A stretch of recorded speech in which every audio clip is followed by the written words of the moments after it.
Hey everyone, and welcome back to Esther NJ. I hope that you are doing very well. Thank you so much to my recent subscribers. You are very welcome to the channel. And for my returning subscribers, welcome, welcome, welcome.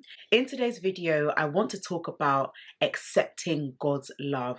We are always reminded of our environments. When we wake up, we know that we didn't wake up on our own. And when we go to bed, we know that we are not the ones that puts ourselves to rest.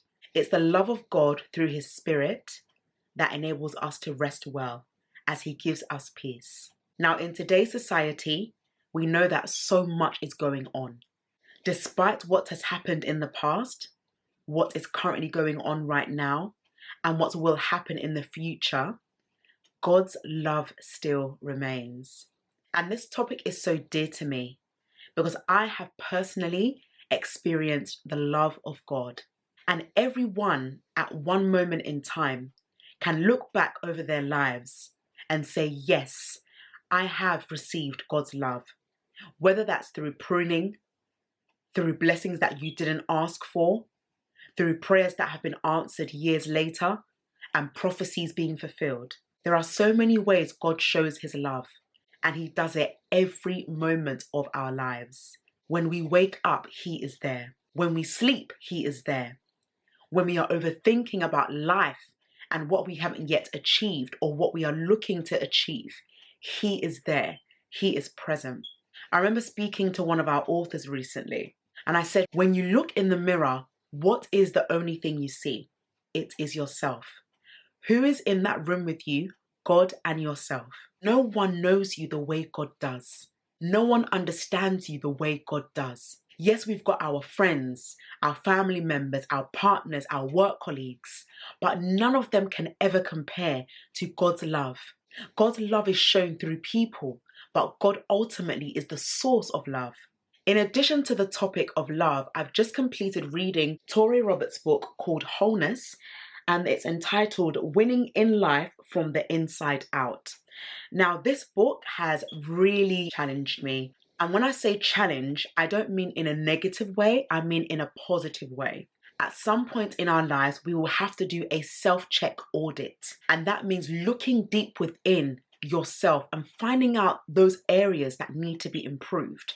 It's more or less like pruning. And we know that pruning can hurt, because there are moments in our lives where we don't always want to admit where we are struggling or where we are wrong because of false humility and false pride. But all these things lead to brokenness. Brokenness is those moments in life where you don't think it's possible to move on.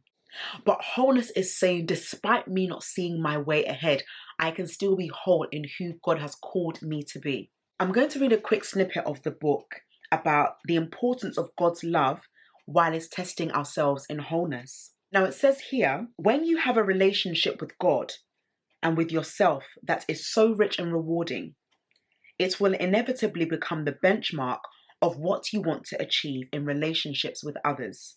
So I'm going to stop here.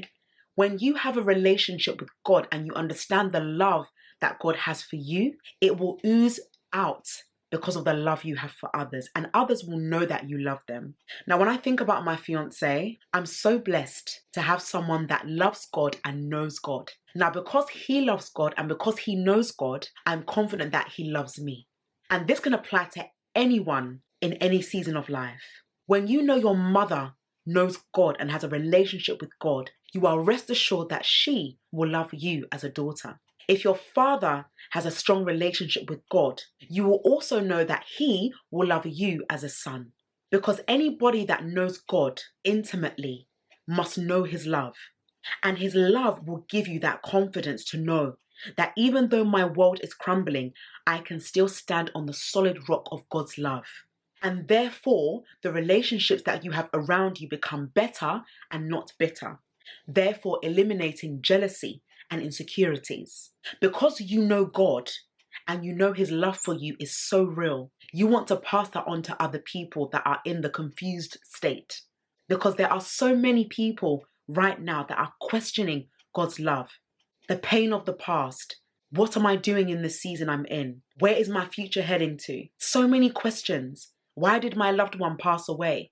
Why did I have to lose my job? Why am I struggling in my business? Why am I not seeing peace in my relationships? Have you gone back to the Father? Do you remember that what is taken away from you never stops the love of God in you and through you?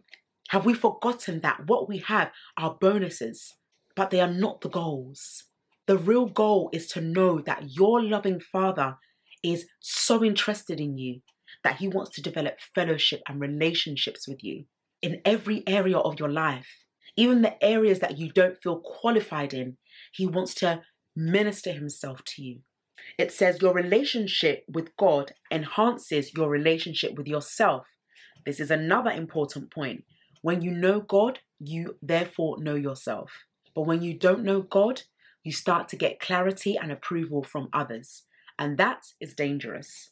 But with knowing yourself, it helps you to have a healthy relationship with others. It all begins by receiving God's love for you.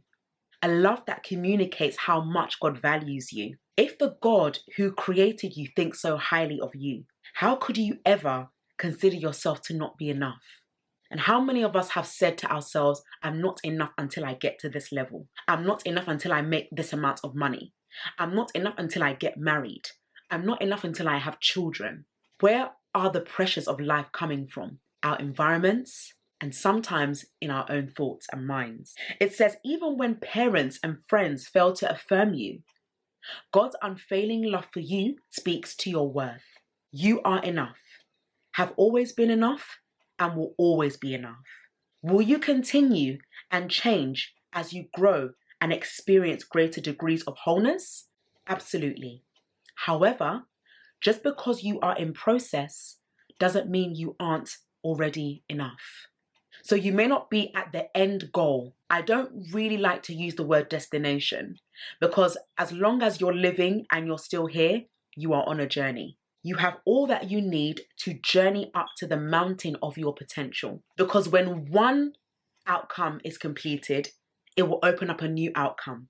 But remember, the journey is going to be worth it. The journey of God's love shows you how much he's put in you as an individual.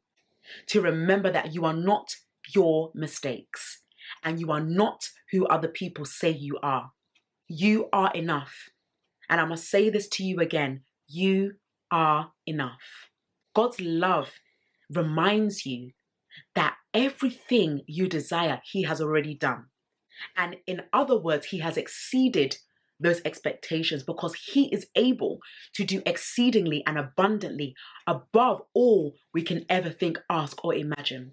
The most important decision that you will have to make in this life is to want to know your Father, is to want to know how to become intimate with him, how to remember that your worth is hidden in him, and not to feel the need to allow external things define who you are.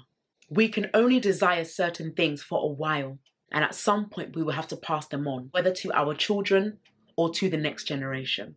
But never forget the love that God has for you, especially when you don't feel loved. And for those who feel like they've made so many mistakes in the past, don't write yourself off. So many people are carrying guilt and fear and anxiety because of what we don't yet see, or because of what we've done in the past, or the delays that are happening that we can't really seem to break those generational curses. But that will never stop God's love for you.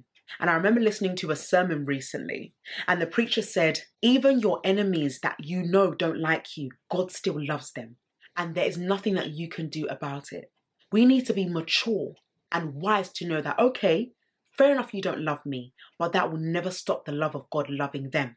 And therefore, you can be free to love who you are and to embrace those that love you for who you are. It's never wise being on the same mind as someone that says they don't like you, or you can sense their aura that clearly they don't want you here. But guess what? God loves those people too, because he sent his son to not just die for Christians, but for all mankind. And sometimes as human beings, it's always difficult to think that someone deserves to be loved by another person. Oh, she doesn't deserve that relationship. Oh, she doesn't deserve to get married. Oh my gosh, he doesn't need that partnership with that company. He doesn't need that role. What makes us think we are qualified to judge other people when God loves them as much as he loves you? And if that doesn't give you time to have a Selah moment, then I don't know what else will. And at times, when we see God blessing our loved ones, it's really to show us our hearts and expose us to who we really are, especially when we are not happy within ourselves. Because when we are not happy within ourselves, we will never be happy for others.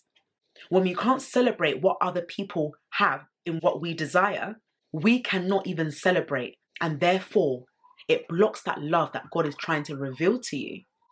Because he wants to show you that even though he's blessed your next door neighbor, it doesn't mean that he won't do it for you in his own way and in his own time. So when you know God's love, you stand on that confidence that even when things don't look like they're working, you confess, I am loved by God and I am enough. So I want you to take this word and use this video and send it to your loved ones to remind them of the love of God that he has for them. God loves everybody. He's not a favoritist. He's not like man that remembers what you've done to them in the past. He is a God that wipes away all your mistakes and gives you chances. You should never put yourself in a box because of what you've done in the past. The joyful things about God and how he does things is using people that think they are not qualified to receive a blessing.